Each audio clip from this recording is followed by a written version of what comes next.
खाली ठेव. आता याने वजन उचलून पहा.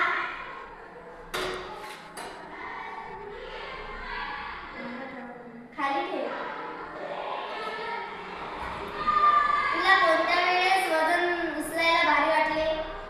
दोरीच्या साहाय्याने. आता तुला हलके वजन उचलायला कोणत्याने वाटले? चाकाच्याने. आता हे वजन दुसरं. तू हे वजन उचलून पहा. बापरे, तुला कसे वाटले? खूप भारी वाटले. आता आता याने